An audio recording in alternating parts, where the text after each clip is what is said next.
Sir ನನಗೆ ದರ್ಶನ್ ಅಂದ್ರೆ ತುಂಬಾ ಇಷ್ಟ. ನನ್ಗೆ ದರ್ಶನ್ ಅವ್ರ ಫ್ಯಾನ್ ಸರ್. ನಾವು ಅವ್ರ ಸ್ವಭಾವ ಸೂಪರ್ ಸರ್.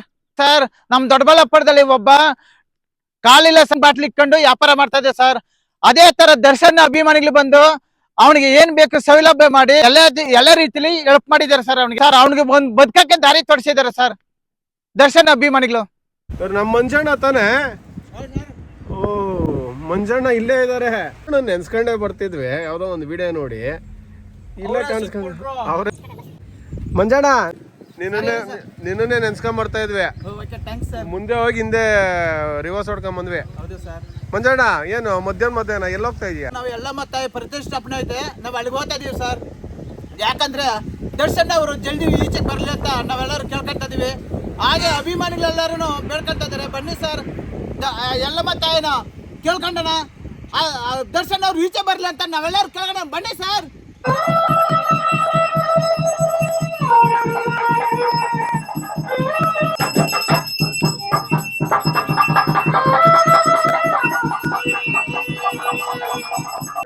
ಸರ್ ನನಗೆ ದರ್ಶನ್ ಅಂದ್ರೆ ತುಂಬಾ ಇಷ್ಟ ಸರ್. ಇತ್ತೀಚೆಗೆ ಮೊನ್ನೆ ಕಾಟೇರಿ ಸಿನಿಮಾ ಬಂದಿದೆ ಸರ್. ಅವ್ರ ಮೂವಿ ನೋಡ್ತಾ ಇದ್ರೆ ನಂಗೆ ತುಂಬಾ ಖುಷಿ ಆಯ್ತು ಸರ್. ಆದ್ರಿಂದ ನನ್ ದರ್ಶನ್ ಅವ್ರ ಫ್ಯಾನ್ ಸರ್ ನಾವು. ಅಣ್ಣ ಅವ್ರಿಂದ ಏನೇನು ಕಲ್ತಿದ್ದೀರಾ ನೀವು? ಸರ್ ಅವ್ರ ಮೂವಿ ಒಳ್ಳೊಳ್ಳೆ ಫಿಲಮ್, ಒಳ್ಳೊಳ್ಳೆ ಟ್ಯಾಕ್ ಚೆನ್ನಾಗಿ ನೋಡ್ತೀನಿ. ಅವ್ರ ಸ್ವಭಾವ ಸೂಪರ್ ಸರ್. ಯಾಕಂದ್ರೆ ಯಾರೇನಂತ ಗೊತ್ತಿಲ್ಲ, ನಾನು ಎಲ್ಲಾರು ಹೀರೋನೇ ನನ್ಗೆ ತುಂಬಾ ಇಷ್ಟ. ಆದ್ರಲ್ಲೂ ದರ್ಶನ್ ಅಂದ್ರೆ ಇನ್ನ ತುಂಬಾ ಇಷ್ಟ. ನಾನು ಅವ್ರನ್ನ ಮೆಚ್ಚುತ್ತೀನಿ ಸರ್. ನಾನು ಈಚೆಗೆ ಸರ್ ನಮ್ ದೊಡ್ಡಬಳ್ಳಾಪುರದಲ್ಲಿ ಒಬ್ಬ ಕಾಲಿಲ್ಲ ಸರ್, ಅವನು ನೀರಿನ ಬಾಟ್ಲಿ ಇಟ್ಕೊಂಡು ವ್ಯಾಪಾರ ಮಾಡ್ತಾ ಇದೆ ಸರ್. ಅದೇ ತರ ದರ್ಶನ್ ಅಭಿಮಾನಿಗಳು ಬಂದು ಅವನಿಗೆ ಏನ್ ಬೇಕು ಸೌಲಭ್ಯ ಮಾಡಿ ನೀರಿನ ಬಾಟ್ಲಿ ಕೊಟ್ರು, ಗಾಡಿ ಕೊಡ್ಸಿ, ಎಲೆಕ್ಟ್ರಿಕ್ ಗಾಡಿ ಕೊಟ್ಟು ಎಲ್ಲ ರೀತಿಲಿ ಹೆಲ್ಪ್ ಮಾಡಿದ್ದಾರೆ ಸರ್ ಅವನಿಗೆ. ಅಪ್ಪಾಪ ಈಗ್ಲೂ ನೀರಿನ ಬಾಟ್ಲಿ ಇಟ್ಕೊಂಡು ತುಂಬಾ ಜನಗಳಿಗೆ ವ್ಯಾಪಾರ ಮಾಡ್ತಾ ಇದ್ದಾರೆ ಸರ್. ಅವನಿಗೆ ಒಂದ್ ಬದುಕಕ್ಕೆ ದಾರಿ ತೋರಿಸಿದ್ದಾರೆ ಸರ್ ದರ್ಶನ್ ಅಭಿಮಾನಿಗಳು. ಅದಕ್ಕೆ ಅವ್ರನ್ನ ಕಂಡ್ರೆ ನಂಗೆ ತುಂಬಾ ಇಷ್ಟ ಸರ್. ದರ್ಶನ್ ತಪ್ಪು ಮಾಡಿದಾನೆ ಅಂತ ನೀವ್ ಹೇಳ್ತಾ ಇದೀರಿ, ಕೆಲವು ಜನ ತಪ್ಪು ಮಾಡಿಲ್ಲ ಅಂತ ಹೇಳ್ತಾ ಇದಾರೆ. ಅದಕ್ಕೆ ಕೋರ್ಟ್ ಇದೆ, ಸಾಕ್ಷಿ ಇದೆ, ಕೋರ್ಟ್ ಇದೆ, ನ್ಯಾಯ ಇದೆ. ಅದ್ರಲ್ಲಿ ನಮ್ದೇನಿಲ್ಲ ಸರ್. ಕೋರ್ಟ್ ನೋಡ್ಕೊಂಡುತ್ತೆ ಬಿಡಿ ಸರ್. ಅದ್ರೆಲ್ಲ ನನ್ಗೆ ನನ್ನ ಮೇಲೆ ಅಷ್ಟೊಂದು ಪ್ರೀತಿ ಇಟ್ಕೊಂಡಿದ್ದಾರೆ. ಅದೇ ತರ ಫೋನ್ ಮಾಡ್ತಾ ಇದಾರೆ, ನನ್ನ ಯೋಗಕ್ಷೇಮವನ್ನು ವಿಚಾರಿಸ್ತಾರೆ. ಅದೇ ತರ ನನ್ನ ಮೇಲೆ ಪ್ರೀತಿ ಇಟ್ಕೊಂಡಿದ್ದಾರೆ ಸರ್ ಅಭಿಮಾನಿಗಳು. ಅದ್ರಿಂದ ಫೋನ್ ಮಾಡ್ತಾ ಇದಾರೆ ಸರ್. ಏನಾದ್ರು ನಿಮ್ಮ ಅಭಿಮಾನಿಗಳು ಏನಾದ್ರು ಸಹಾಯ ಏನಾದ್ರು ಮಾಡಿದಾರ? ಇಲ್ಲ ಸರ್, ಇವತ್ತಿನವರೆಗೂ ಯಾವ ಸಹಾಯನೂ ಮಾಡಿಲ್ಲ ಸರ್. ಕಷ್ಟ ಬೀಳ್ತೀವಿ, ತಿಂತೀವಿ ಸರ್. ಯಾರಾದ್ರೂ ಅಭಿಮಾನ ಸಹಾಯ ಮಾಡಿದ್ರೆ ನಾನು ಬೇಡ ಅನ್ನಲ್ಲ ಸರ್. ಮಾಡ್ಲಿ ಬಿಡಿ ಸರ್. ಯಾಕಂದ್ರೆ ನಾನೊಬ್ಬ ಬಡವ ನಿರ್ಗತಿಕ. ಮಾಡಿದ್ರೆ ನಾನೇನ್ ಬೇಡ ಅನ್ನಲ್ಲ ಸರ್. ರಾತ್ರಿಯಲ್ಲಿ ನೈಟ್ ಡ್ಯೂಟಿ ಅಂತ ಮಾಡ್ತಾ ಇರ್ತಾರೆ. ನೈಟ್ ಡ್ಯೂಟಿ ಮಾಡ್ಬೇಕಾದ್ರೆ ನಾನು ನೆನ್ಸ್ಕೊಂತಾರೆ, ಅಣ್ಣ ಮಂಜನ ನಾನೇನ ನಿಮ್ ಫ್ಯಾನ್ ಅಂತಾರೆ. ಅದಕ್ಕೆ ಅವ್ರಿಗೋಸ್ಕರ ತುಂಬಾ ಖುಷಿಯಾಗಿ ನಾನು ಮಾತಾಡ್ತೀವಿ, ಅವ್ರಿಗೆ ಎಂಜಾಯ್ಮೆಂಟ್ ಕೊಡ್ತೀವಿ ಸರ್. ಮಧ್ಯರಾತ್ರಿಯಲ್ಲಿ ಫೋನ್ ಮಾಡಿದ್ರೆ ಎಂಜಾಯ್ಮೆಂಟ್ ಕೊಡ್ತೀರಾ? ಹೌದು ಸರ್.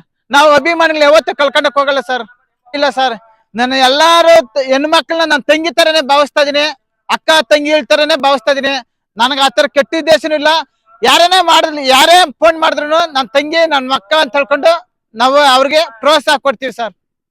ಯೂಸ್ಫುಲ್ ಆಗೋದು ಕಡಿಮೆನೆ ಸರ್. ಹೆಣ್ಮಕ್ಳನ್ನ ಕೆಟ್ಟದಾಗ ಕಾಮೆಂಟ್ ಮಾಡ್ತಾರೆ ಸರ್. ಯಾಕೆ ಸರ್ ಮಾಡ್ಬೇಕು? ಅದೇ ತರ ಅವರು ನಮ್ಮ ಮನೇಲಿ ಇರ್ತಾರೆ ತಾನೆ, ಅದೇ ತರ ಅವ್ರ ಮನೇಲಿ ಇರ್ತಾರೆ ತಾನೆ. ಅವ್ರ ಬಗ್ಗೆ ಕೆಟ್ಟದಾಗ ಕಾಮೆಂಟ್ ಮಾಡಿದ್ರೆ ನಿಮ್ಗೆ ಹೆಂಗ ಅನ್ಸುತ್ತೆ? ಹೆಣ್ಮಕ್ಳ ಬಗ್ಗೆ ಕೆಟ್ಟದಾಗ ಕಾಮೆಂಟ್ ಮಾಡ್ಬಾರ್ದು ಸರ್. ಹೆಣ್ಮಕ್ಳಿದ್ರೆ ಸರ್, ನಾವು ಹೆಣ್ಮಕ್ಳೇ ಸರ್. ಇಡೀ ಪ್ರಪಂಚ ಇದ್ರೇನೆ ಹೆಣ್ಮಕ್ಳು ಸರ್. ಅವ್ರಿಂದನೇ ಸರ್ ನಾವು. ಹೆಣ್ಮಕ್ಳನ್ನ ಯಾಕೆ ಸರ್ ಕೆಟ್ಟದಾಗ ಕಾಮೆಂಟ್ ಮಾಡ್ಬೇಕು? ಯಾಕೆ ಅಂದ್ರೆ ಕೆಲವು ಜನಗೆ ಅವ್ರ ಮನೆಯಲ್ಲಿ ಹೆಣ್ಮಕ್ಳು ಹುಟ್ಟಿರಲ್ಲ, ಬೇರೆ ಹೆಣ್ಮಕ್ಳನ್ನ ಕೆಟ್ಟದಾಗ ನೋಡ್ತಾರೆ, ಕೆಟ್ಟದಾಗ ಕಾಮೆಂಟ್ ಮಾಡ್ತಾರೆ. ಯಾಕೆ ಸರ್ ಬೇಕು ಅವರೆಲ್ಲನು? ಅದೇ ತರ ನಮ್ಮನೆ ಹೆಣ್ಮಕ್ಳನ್ನ ಯಾರನ್ನ ಕೆಟ್ಟದಾಗ ಕಾಮೆಂಟ್ ಮಾಡಿದ್ರೆ ನಾವು ಸುಮ್ನೆ ಇರ್ತೀವ? ಯಾಕೆ ಸರ್ ಕೆಟ್ಟದಾಗ ಕಾಮೆಂಟ್ ಮಾಡ್ಬೇಕು? ಅವರು ನಮ್ಮ ಮನೆಗೆ ಅಕ್ಕ ತಂಗಿಗಳಿದ್ದಂಗೆ ಸರ್. ಅವ್ರಿದ್ರೆ ಸರ್ ನಾವೆಲ್ಲಾನು. ಅವ್ರಿಲ್ಲ ಅಂದ್ರೆ ನಾವ್ ಇರ್ತೀವೇನು ಸರ್? ನಾವು ಅಂತವ್ರಿಗೆ ಎಂತ ಸಂದೇಶ ಕೊಡ್ತೀರಾ ಸರ್? ಅಂತವ್ರು ನಾವ್ ಏನ್ ಹೇಳಿದ್ರು ಆಗಲ್ಲ ಸರ್. ನಾಯಿಗೆ ಡಬ್ಬೆ ಕಟ್ಟಿದ್ರೆ ನಾಯಿ ಬಾಳ ಡೆಂಕೆ ಸರ್. ಅವ್ರಿಗೆ ಏನ್ ಸಂದೇಶ ಕೊಡ್ತೀರಿ ಸರ್? ಅವ್ರಿಗೆ ಒಳ್ಳೆ ರೀತಿ ಯಾಕೆ ಹೋಗ್ತಾರೆ, ಕೆಟ್ಟ ರೀತಿಲಿ ಯಾಕೆ ಹೋಗ್ತಾರೆ ಅಂದ್ರೆ ಅವ್ರವ್ರ ಸ್ವಭಾವ ಹಂಗಿರುತ್ತೆ ಸರ್. ಕೆಲವು ಜನ ಒಳ್ಳೆ ರೀತಿಯಲ್ಲಿ ಹೋಗ್ತಾರೆ, ಕೆಲವು ಜನ ಕೆಟ್ಟ ರೀತಿಯಲ್ಲಿ ಹೋಗ್ತಾರೆ. ನಾವು ಅದನ್ನ ಅಪೇಕ್ಷೆ ತಪ್ಪು ತಿಳ್ಕೊಂಬಾರ ಸರ್. ಯಾಕಂದ್ರ ಅವ್ರ ಉದ್ದೇಶ ಏನಿರ್ತೈತೋ ಅದನ್ನ ಮನಸ್ಸಲ್ಲಿ ಇರಲ್ಲ. ಯಾಕಂದ್ರ ಅವ್ರು ಚಿಕ್ಕ ವಯಸ್ಸಿನಿಂದ ಸಾಕಿ ಸೆಳವಿ, ತಂದೆ ತಾಯಿ ಸಾಕಿ ಸೆಳವಿ ಮಕ್ಕಳನ್ನ ಓದಿಸಿರ್ತಾರೆ, ಮಕ್ಕಳು ಚೆನ್ನಾಗಿ ಓದ್ತಾ ಇದ್ದಾರೆ ಅಂತ ಅವ್ರು ತಿಳ್ಕೊಂಡಿರ್ತಾರೆ ತಂದೆ ತಾಯಿ. ಆದ್ರೆ ಇವ್ರು ಈ ತರ ಲೆಕ್ಕಕ್ಕೆ ಕೆಟ್ಟ ರೀತಿಯಲ್ಲಿ ಹೋಗ್ತಾರಂತ ತಂದೆ ತಾಯಿಗೂ ಗೊತ್ತಿರಲ್ಲ ಸರ್. ನೋಡಿ ವಿದ್ಯಾರ್ಥಿಗಳಿಗೆ ಹೇಳ್ತೀನಿ, ನೀವು ಕಷ್ಟ ಬಿದ್ದು ದುಡೀರಿ, ಮುಂದಿನ ಸ್ಥಾನದಲ್ಲಿ ನೀವು ಒಳ್ಳೆ ವಿದ್ಯಾರ್ಥಿಗಳಾಗಿ ಒಳ್ಳೆ ಜಾಬ್ ಸಿಕ್ಕಿ ನಿಮ್ ತಂದೆ ತಾಯಿಗಳನ್ನ ಚೆನ್ನಾಗಿ ನೋಡ್ಕೊಳ್ಳಿ. ಯಾಕಂದ್ರೆ ಇದು ಒಂದು ಸಲ ನಾವು ತಂದೆ ತಾಯಿನ ಕಳ್ಕೊಂಡ್ರೆ ಮುಂದೆ ಮುಂದೆ ತಿರ್ಗೋ ತಂದೆ ತಾಯಿ ಸಿಕ್ಕಲ್ಲ ಗುರು. ಯಾಕೆ 7 ಜನ್ಮ ತಿರುಗ ತಂದೆ ತಾಯಿ ಸಿಕ್ಕಲ್ಲ. ಆದ್ರಿಂದ ಹೇಳ್ತಾ ಇದೀನಿ, ತಂದೆ ತಾಯಿನ ಚೆನ್ನಾಗಿ ನೋಡ್ಕೊಳ್ಳಿ, ಚೆನ್ನಾಗಿ ನೋಡ್ಕೊಳ್ಳಿ. ಕಷ್ಟ ಬಿದ್ದು ದುಡ್ದು ನಿಮ್ನ ಓದಿಸ್ತಾ ಇದ್ದಾರೆ, ನೀವು ಒಳ್ಳೆ ಸ್ಥಾನ ನಿಂತ್ಕೊಳ್ಳಿ.